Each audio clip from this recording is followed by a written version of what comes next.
Here I have ZTE Axon 20 5G, and today I'm going to show you how to perform factory reset operation on this device.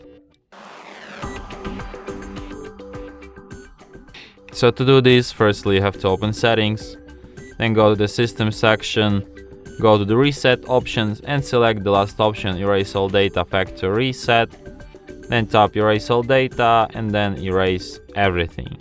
And after that your device will be restarted in about a minute or two.